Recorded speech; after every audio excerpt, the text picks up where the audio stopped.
Good evening, everybody, and welcome to Metropole TV, the first 24-hour business news channel here in Kenya and in East Africa. This is The Smart Investor. I'm your host, Ali Khan Sachi, for the next hour, and it's a pleasure to be with you this evening.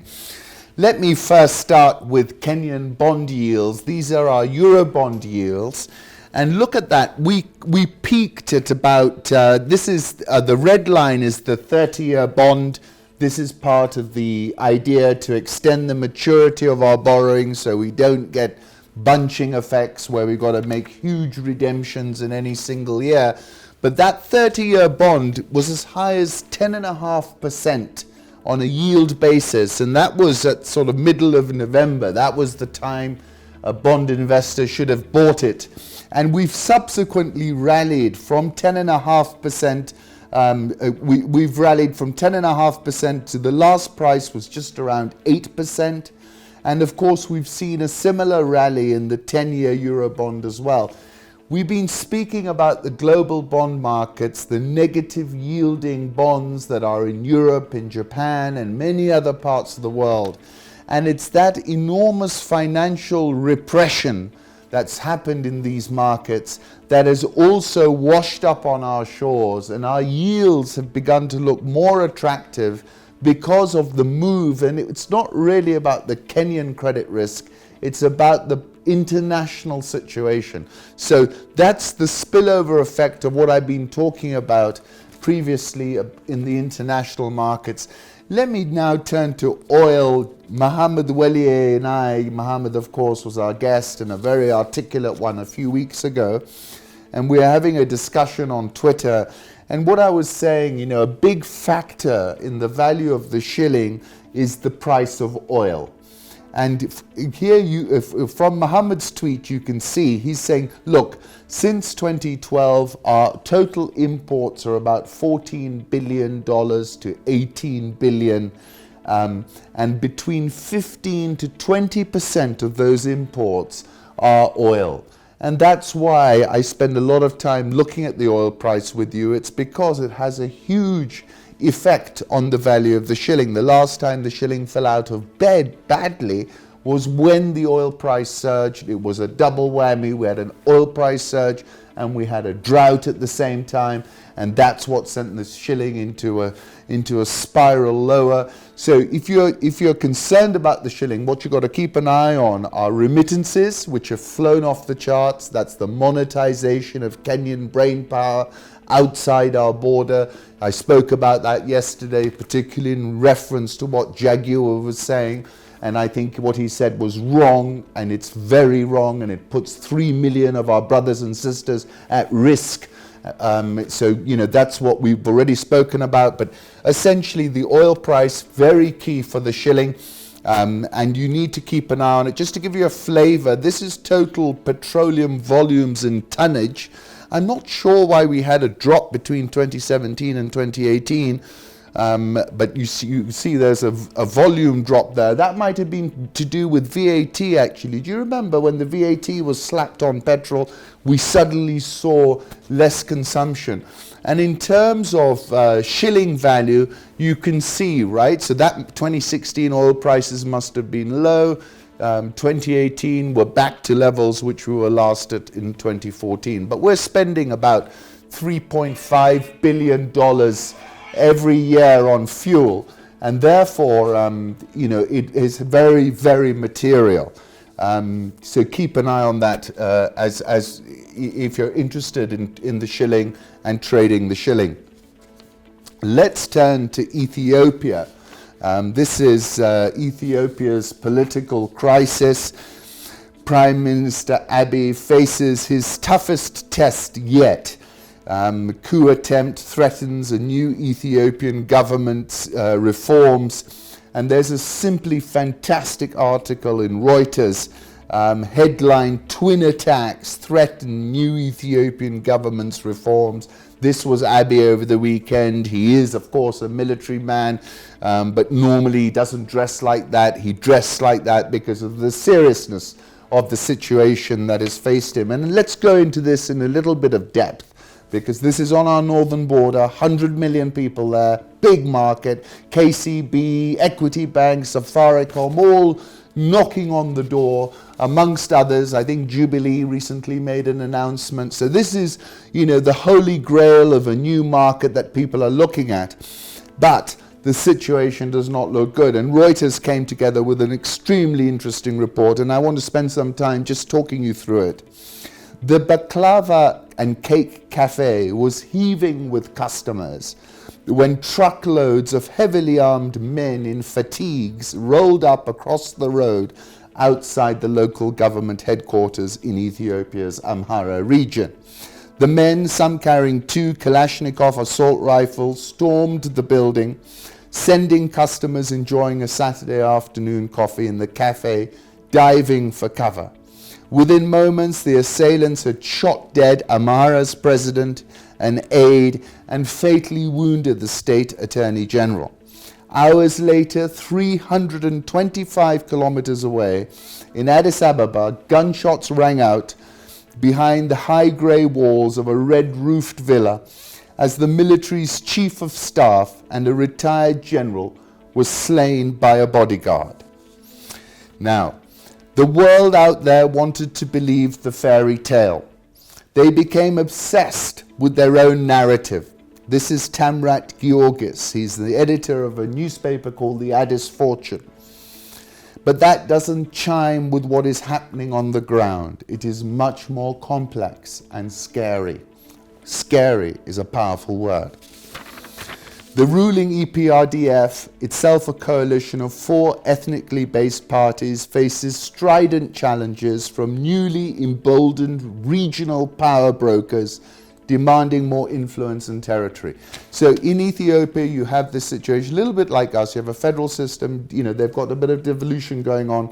So you've got the center, and then you've got these other states. And this is all to do with the Amhara state. Abiy's reforms removed the lid on many accumulated grievances. This is Rashid Abdi. He's also been on the program and gave us a great interview. He says, making the transition to a more open society is always dangerous. He's right. When you take the lid off a Pandora's box, all kinds of things can happen.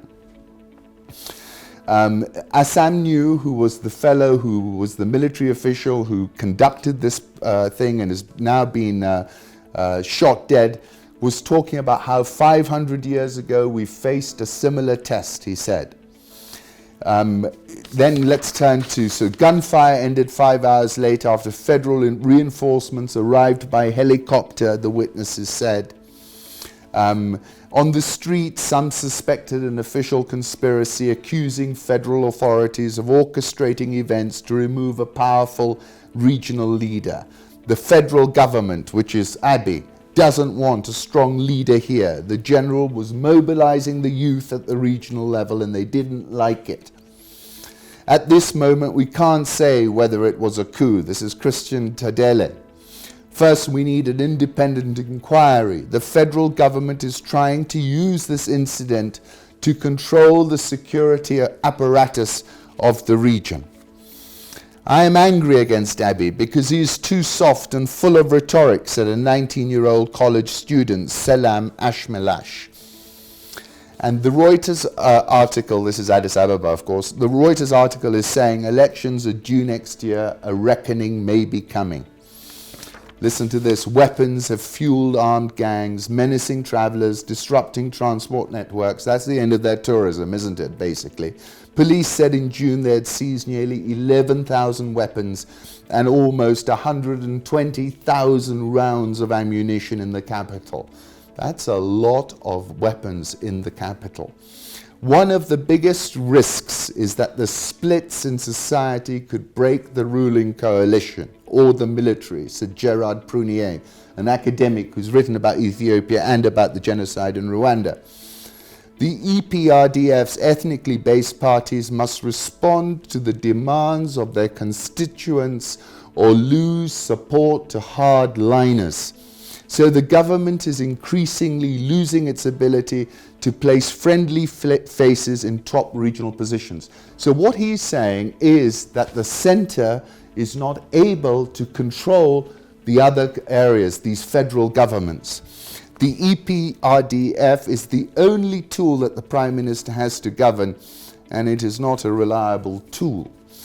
Put in poetry, and this is the most quoted poem at the moment anywhere in the world. It's by a poet called W.B. Yeats. He was Irish, and he was around during the First World War. It's called The Second Coming. And it starts, turning and turning in the widening gyre, the falcon cannot hear the falconer. Things fall apart, the centre cannot hold. Mere anarchy is loosed upon the world.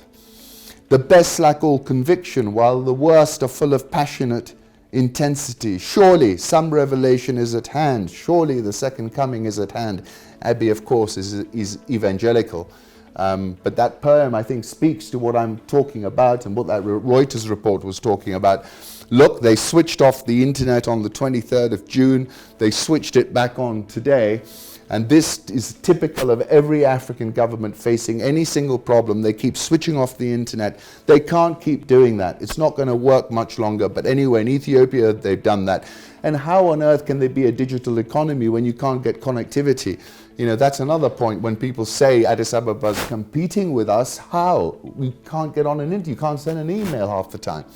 In fact, I was speaking to somebody in Ethiopia who's in the sort of startup business. He says, sometimes I've got to catch a flight to Nairobi to communicate. Now, we were speaking yesterday about the coal in Lamu with our guest, really excellent conversation. And in that conversation, great victory for Save Lamu and for the local community. And I saw this report about South Africa. This lady's in South Africa. It says, people are dying from Eskom's pollution in South Africa. Basically, this lady blames Eskom, which has 12 coal-fired power plants in Mpumalanga province, in which Pullen's hope lies. And saying this province, Mpumalanga, where she's living, is regularly, the air pollution is worse there than in Beijing and Jakarta. She's lost 11 family members. There's no point being angry at anyone because you keep complaining and you're labeled as a person who just wants to start conflict. My children are still getting sick and all I can do is to take money out so they can go to the doctor. So this is another example of pollution. Admittedly, this is probably older equipment than the equipment that we're looking at in Lamu, but nevertheless, right, this is a clear example of the risk of coal, the pollution risk. And listen to more than 2,000 South Africans die prematurely from power plant pollution. And that's more than China. So keep an eye on that story because it informs us around that. Now, Egypt, this is Al-Sisi. Egypt is the best trade of the year in 2019 if you're investing in fixed income. You can see that it's the top trade. You would have made 15%. Okay, if you're investing in Bitcoin, you're not interested in 15%. But I'll tell you something, 15% in a world where people are getting negative interest rates is extremely good. So they're saying 15% for Egypt, Russia second, Argentina third, Thailand, Mexico, Indonesia, Philippines, Canada. This is in the emerging market space. So Al-Sisi, we can disagree with him on his politics, his level of incarceration. Of course, Mohamed Morsi died not too long ago. A lot of people are critiquing Al-Sisi, saying he's somehow to blame. But, as I said previously, what he did right was he took tough economic decisions. About 2-3 years ago, he devalued the currency, he reset his economy, and he's reaping the reward of being far, far bolder than, for example, Baba Goslow in Nigeria, who hasn't done anything, and the economy is practically in reverse. If you throw in per capita GDP, it's been going negative for 4 years. In Egypt, we've seen a pickup in the economy. It's growing around, expected to grow about 6% this year.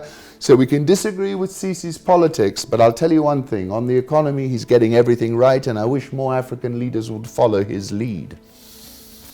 And if they did follow his lead, those are the sort of returns they'd be generating. Airtel Africa, which is 14 Airtel companies, including Airtel Kenya, of course. They're in 14 geographies, and they've been IPOing the business in London, and it's a flop.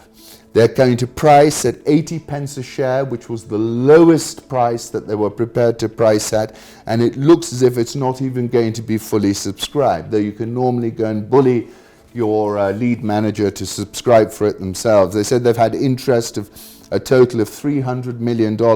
They were trying to raise about $900 million, so they're well under what they were trying to do. And you know, the valuation of 14 Airtel Africa businesses, all put together, 14 countries, is worth less than half of Safaricom. That's a discussion for another day, but that's an interesting point. Turning to Uganda, they've just passed a law in Uganda that tenants will have to pay their rent in Ugandan shillings as Parliament passes landlord and tenant bill. Mandatory for all payments of rent to be transacted in local currency. This is a big problem in many African countries because people don't want the volatility and the risk of being paid in shillings, particularly if there's a devaluation. So everybody in most capital cities in East Africa, in Kenya, Uganda, Tanzania, Nairobi, maybe not so much, but they are pricing in dollars. And now they've passed a law saying you can't do that. Forget that, you've got to pay it in shillings. It's actually a positive step for the Ugandan shilling, so keep an eye on that as well. And if you're a landlord in Uganda, bear that in mind. Avocados. We've spoken about avocados before, about how it's now the price of the dark green fatty fruit featured on nearly half of US menus. That is a phenomenal increase, right? That was never the case before. It's just, its popularity has grown enormously. The price of Hass avocados from Michoacan, which is in Mexico. Mexico is the main supplier of avocados into North America and America. This is the heartland of Latin America's output, jumped 7% to a record 650 pesos for 10 kilogram box on Wednesday. And look at this. This was the price. The price has more than doubled since April 1. I still am confused as to why we are still looking at the Chinese market when this market is soaring and it's just as far from us as China. I would be looking at the Chinese market for avocados. This is an incredible price move. It's the doubling of a commodity.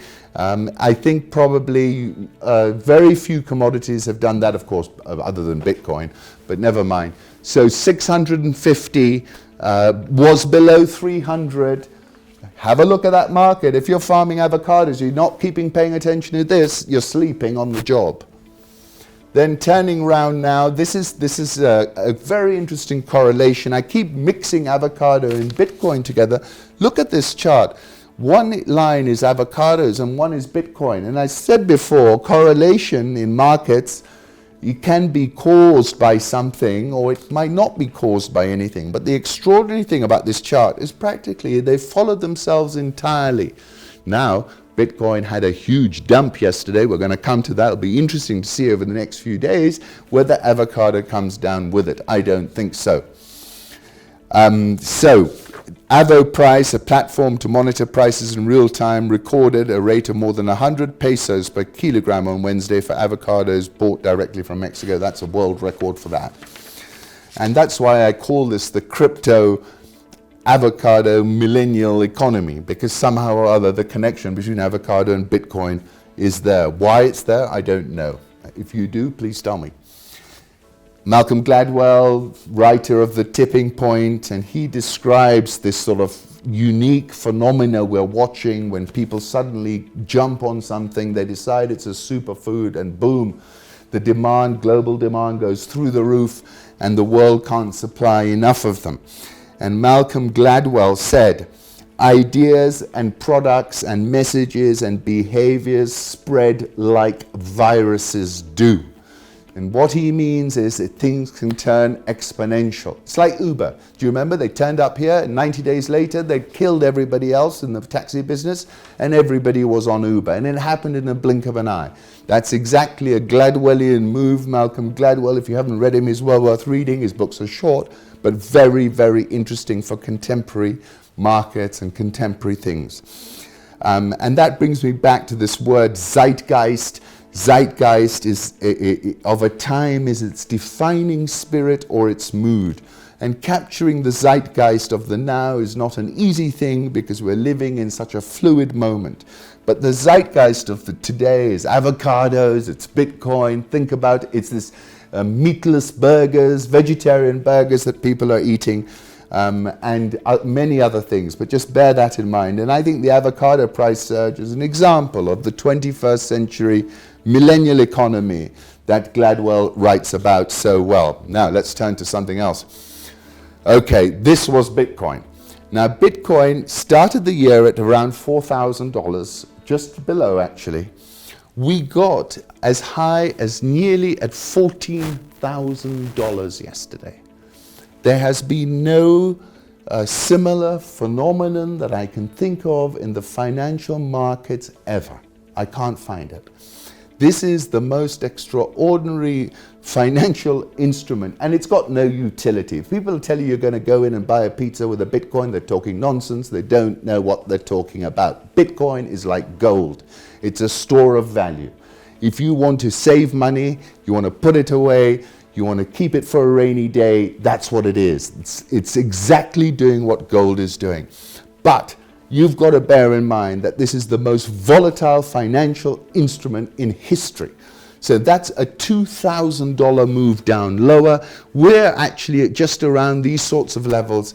You know, what goes up has got to come down, right? And when something goes up fast, it's going to come down just as fast. Nevertheless, I still think Bitcoin is going higher and it's a big buy below 10,000, in my opinion. And as I said, in my considered opinion, Bitcoin is not about its utility. It's not going to replace the shilling. It's not going to replace the dollar. But what it is a store of value. It's a savings account, as it were. Now, let's move on to international markets. Now, I was telling you why we had that big rally in Kenyan Eurobonds. Now, this is longest dated Eurobonds issued. Switzerland, 40-year bond. If you buy that, you're going to get 0.5% interest every year. Germany, 0.27%. Japan, 0.41%. And these are the long bonds. Do you remember I showed you the Kenyan 30-year bond, yeah? Austria, 100 years, they're paying 1.17%. 1.34, United Kingdom with all the Brexit worries, 1.34, US 2.54, Italy 3.13. And it is that suppression lower of interest rates which has also suppressed the Kenyan Eurobond price. No magic trick about it, but it gives you an idea of the world we're currently living in, which is of massive financial repression in the developed markets. Of course, the big headline event this weekend is G20. That's in Osaka. Trump is there. Xi is there. Trump is meeting for a second attempted truce dinner with Xi. Xi laid down some very tough conditions earlier today, which there's no way Trump is going to meet. But the talk is that they're going to try and kick the can down the road. They're going to try and sort of have a ceasefire and say, okay, let's calm down. Let's take it down a couple of notches and let's review it after a 6-month period. So the market is on tenterhooks. That is the single biggest event at the G20. But there are so many other side events going on, of course. He's already abused the Indians because they've slapped some tariffs on American goods. He's very upset with Modi. He's upset with Vietnam because what's happened, a lot of these goods which were getting tariffs, if they're coming from China, have been routed through Vietnam and then brought into America without the tariffs, and he's saying that the Vietnamese are misbehaving. But what I wanted to show you about this is the size of different economies. Look at that, Russia, global power broker, able to project power in the Middle East, saved Nicolas Maduro's backside, amongst others. The size of their economy is less than Italy. India, where's India? India is now much bigger than Russia. China, 13.41. It's about 66% the size of America. And this is China's problem, you see. The US is their biggest customer. If you have a customer who's your biggest customer and they want to renegotiate you've got to renegotiate, haven't you? It's the customer who's in the driving seat. And this is the point a lot of people miss about this whole trade war. Trump is really in the driving seat. Others are not. South Africa, 0.37. Saudi Arabia, 0.78, just to give you a feel. But an interesting chart to compare global power perceptions, what people talk and how they talk, and what does it really mean. This was Trump waving goodbye when he was on his way to go to the G20. He's got there now. He's going toe-to-toe with Xi. And I came across this Chinese tweet. And now with the ability to translate tweets, look at that. That's Chinese. I translated it. This is a reference to a conversation Xi Jinping is having with his senior-most Communist Party members.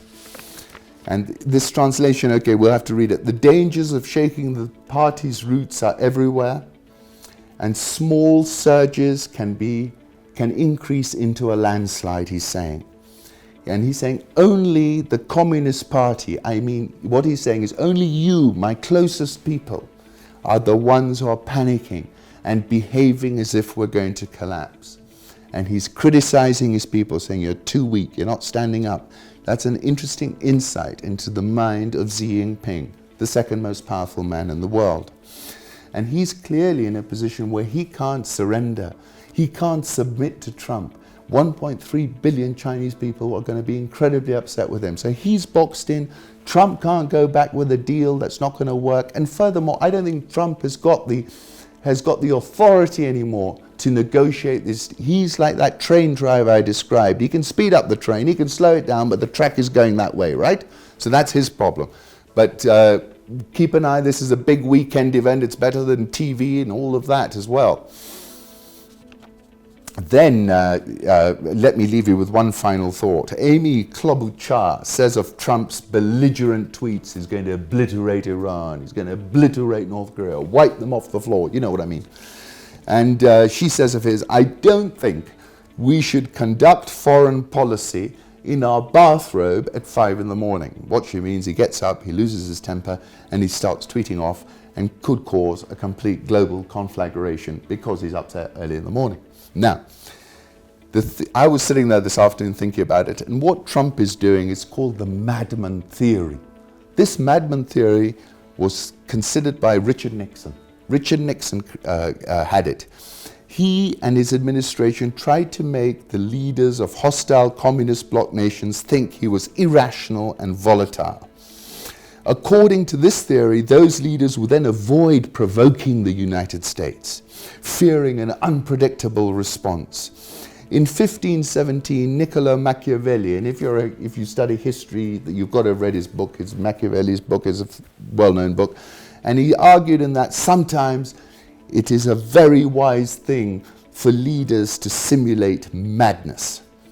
And essentially, it's called the madman theory. And I think Trump pursues the same theory that Nixon was doing, which is so it means your antagonist, your protagonist don't know what you're thinking, and they think you could do things that are so extreme they don't want to push you any further. And that's the story about Trump. Finally, let's leave with one final comment. He was asked on possible war with Iran, and he says, you're not going to need an exit strategy.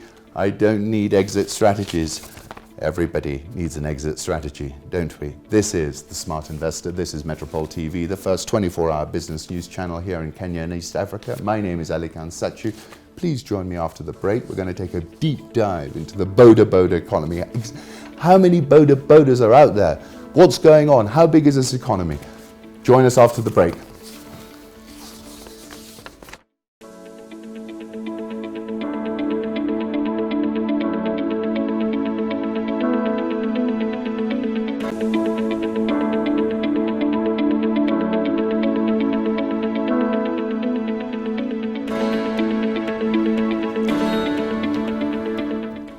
Welcome back to Metropole TV, The Smart Investor. This is Ali Khan Sachu, and we've got a fantastic guest here with us, Miss Elizabeth Kamau. Elizabeth Kamau is the CEO, right, of Smart Rider, a company that is developing and providing a range of essential insurance and support services to the Bodaboda riders and the industry in Kenya.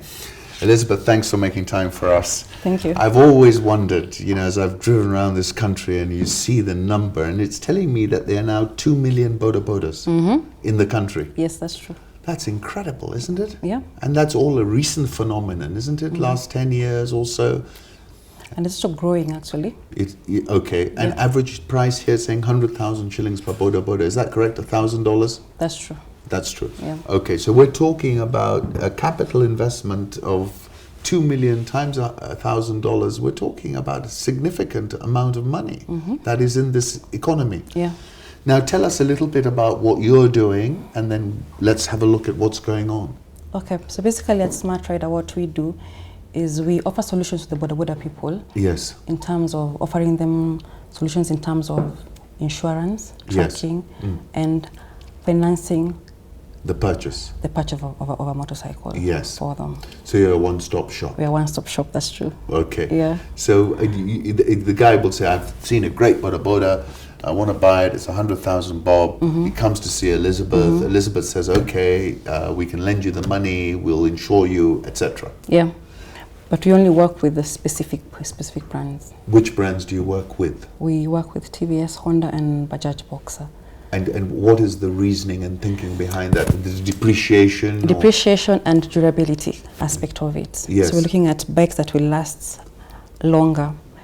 See, if we do other brands and we are giving a facility a loan and a Bodaboda on the road, you understand the wear and tear that comes with it. Oh, yes. Yes. And some of them don't drive very well. Exactly. So we prefer giving a bike that is going to last, is durable, and we can easily get parts for it, durable parts for it. That's why we go for those brands. So how long have you been going, and how is the business looking? We've been going for 6 months now. Well done. Yes. So you're a real startup. We're a proper startup. Yes. It's going well. Yeah. We actually, we're still very new in the market because we still can't compete with our biggest competitor. Who's your biggest competitor? Thanks. You got a big competitor. We have a big competitor. Yes. But doing exactly what you're doing. Doing exactly what we're doing. Yeah. Yes, but we are getting there. We're getting traction. Okay. Yeah. And so, obviously, if you were telling me earlier that you look at about 10 applications a day. Yes, 10 applications a day. Obviously, some we dismiss, some we give bikes to. Yes. So we can easily loan up to 5 bikes a day. Wow. Yeah. And is that the run rate that you're running at now?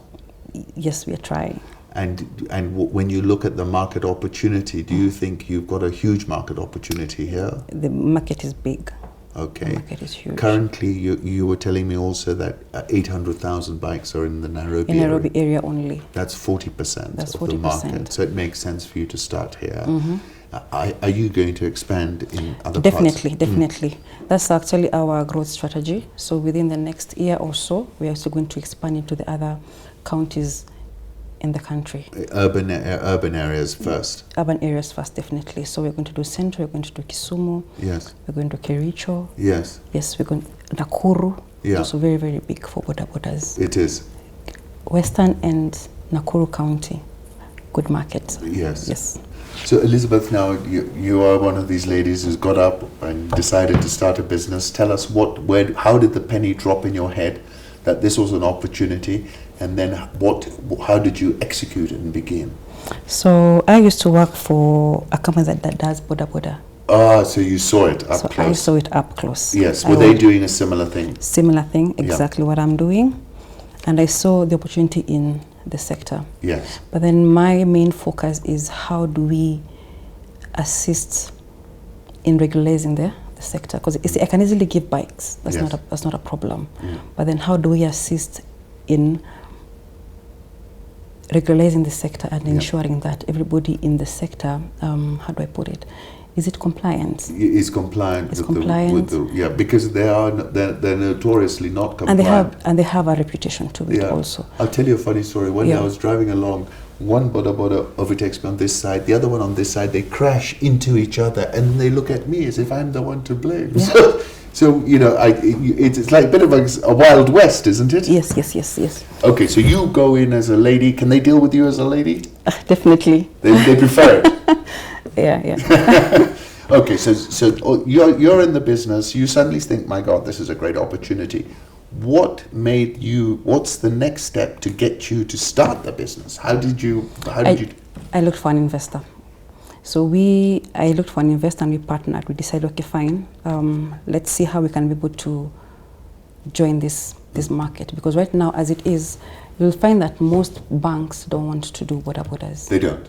They don't have the bandwidth to manage 100,000 shilling loan and worry about this character. Might be here, might be there. High risk business. So they'd rather like do other kinds of loans. But then we decided, okay, fine. There's an opportunity here.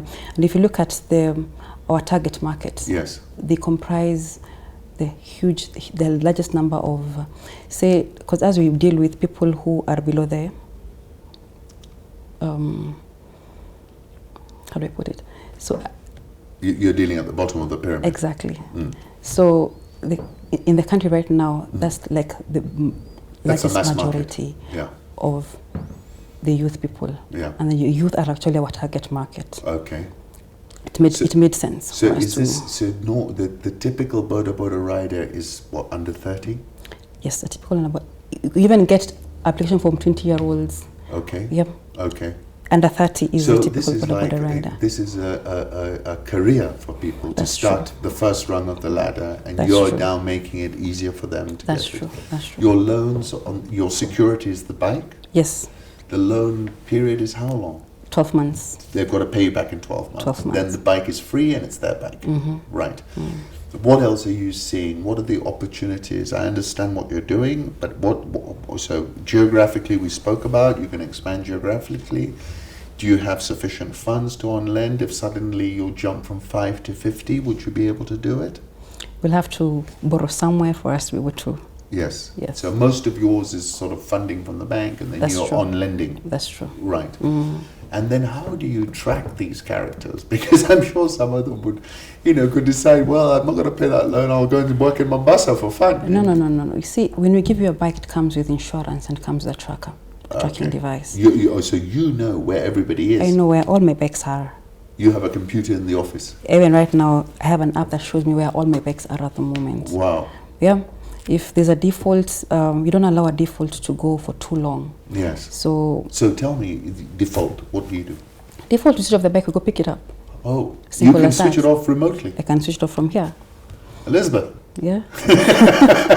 Yeah, it's that serious. You see, because of our target market, we have to put in measures to ensure that our security is not lost. Yes. Right. So you'll find that when I give a bike, I have done my due diligence very, very well. Do you sit face to face with the person? Yes. Yeah. We have to do it very, very well, and then we also have to. How quick is the decision from the time I come to you and sit in front of you, Elizabeth? I want to. I can know, because it's the first thing you have to look at is the character of the person. Yes. And then you have to more look important than any credit scoring. That's true. Yeah. Character and who has referred the person to you. Oh, you're doing referrals. You're also doing referrals. Yeah. Who is a guarantor of this person? Yes. Oh, so you have somebody guaranteeing. You have to have a guarantor. You get. So basically, when I'm doing my due diligence, I know who I've given my bike to, and I know if my bike gets lost, how do I get it back? And then my loans are daily loans. Yes. You pay them on a daily basis. Oh, you're not paying. Oh, okay. No, that's monthly. Interesting. M-Pesa? Yes, M-Pesa. M-Pesa on a daily basis. So it's like a micro payment every day, and very clever. So So we track our payments very well. So if a person doesn't pay for like 2 or 3 days, off the bike. First day, call the person. Second day, ask the guarantor. Just like that. We just have to track it. But then you'll find that most boda people are very good in communication. They are? They are, actually. That's interesting. It's amazing, because I also read from when I was looking at Safaricom results, Bob was talking about the Boda offering, how that they're making more money if they're on the internet. That's it. It's become there's like an Uber of or Bodas. I didn't know that. But so tell us about that then. We encourage actually all our riders to join apps. Yes. Say most of them are actually on Taxify, Uber, Safe Boda. Yes. They earn more from there, and then also we can be able to track how much money they're making. on a daily basis. They've got to give you that information? M-Pesa statements. Yes. Yeah. Wow. M-Pesa statements. So you're also a data scientist, is what you're telling me, Elizabeth. So it's data science, finance you needed, and it's high touch. You want to see the person and believe that they are ready to sort of try and make a living. Yeah. What's keeping up a 6-month-old CEO who's jumped into the business very bravely? Yeah. What worries you? What keeps you up at night? Anything? Or you're a good sleeper? No, I'm not a good sleeper. What keeps me up at night is, other than giving them a bodaboda, giving them a bike, how else can I improve their livelihoods? Okay. What else can I do for these people that will assist them get to the next point? So what do you think you can do? Where do you think it extends? You see, most of my clientele are people who, let me put it as, they are unbankable. Most people do not think, they don't have enough resources to be, because even if you look at, I can give 100,000 shillings, I can give 100% financing, because even a deposit sometimes is difficult for them to get. So how do I ensure that in the next once my rider has finished paying off the facility within 1 year, how do I ensure that they have moved to a higher level? A higher level. So what can I do for them? What do they need? So what do you do? Okay, so your client cycle is 12 months. Then what happens here then? The 12-month, we have to get the 12-month period. Yes. But once I get there, I'm looking at their circles. Yes. How can I assist them using their circles? I'm also looking at... Are they all in circles? It's mandatory right now. Okay. The minister said all of them must be in circles, so you find that most of them are actually in circles already. And if they are not, they're actually in the process of forming their circles. Yes. So maybe that's now my next... So more to get involved with the financial management. That's it. I want to get into more financing and investments into the Bodaboda sector. That's my next. What has been your greatest success so far? When you've sat there and gone, wow. Setting up the business, getting my first client. Yes. Yes. So where was that? Where did you set it up? We are based on Ngong Road. Yeah. So my first client was from Kibera. And they came to you in Ngong Road? Yes, they found you by what, word of mouth? No. We had to go to the field. You see, the Bodaboda people, they trust each other very much. So if I give one person a bike, you'll find that it is a ripple effect. Another person will come because I got a bike from this person. So it's word of mouth. Word of mouth works very well. But also you have to do the work. Yes. You have to do the work. How big is the team? It's a small team. Yes. We're a team of 4 people. Yeah. Yes. But everybody brilliant at what they do. Yes. A very dedicated team. So 4 people, you're the CEO. What else have you got in the office? Or they're multitasking? Multitasking. Yes. Basically, you'll find that I actually do most of the work. I do like everything. I'm the one to go out to get the client. I'm the one to come and process the facility. It's a one-on-one kind of business because my interest is to know who am I dealing with. What are who is my clientele? What are their needs? But Elizabeth, you can't. If the business grows, it's going to be more and more difficult for you to be doing that, isn't it? Right? That's true. So, that's true. What is your strategy for that? Let's say, God willing, suddenly it's 50. You can't see 50 people yourself. That's true. Then what are you going to do? We're going to expand, obviously. Yeah. We're going to employ more. Yes. Right now, we're just training people to take on other roles in the business because I'm sure I can do everything about the business. Yes. But yes, we're going to grow. We're going to employ a lot more people. And also go to expanding. It's fascinating. Yeah. And I mean, and is it competitive? Are there lots of competitors? You said there was That's a big true. competitor, but what about vendor financing? If you are a Bajaj, why aren't you financing these bikes yourself? I think it's because of what it takes to maintain the facility. And the amount of involvement. And the so they prefer to just okay. Yeah. All right. How interesting. Okay, so now describe to me where Elizabeth's going to be in 3 years' time. In 3 years' time? Yes, Elizabeth. In 3 years' time, I think I see myself being the main lender for the Bodaboda industry. Basically, I'm looking at an investment arm for the Bodaboda sector, everybody in the Bodaboda industry. Yeah. That's why I'm actually headed. Yes. And, we talk about APRs and stuff. Are you expensive to borrow from? I don't think we're expensive. Yeah. We are expensive because our interest is a bit high, but also you'll also have to realize that our resources are a bit high. Yes, and you're giving people the economic lifeline. That's right? true. I Yeah. mean, if they can afford to pay you back and they get something at the end of it, Yeah. and a livelihood. Yeah. Now, what is the average livelihood of somebody who's doing a boda?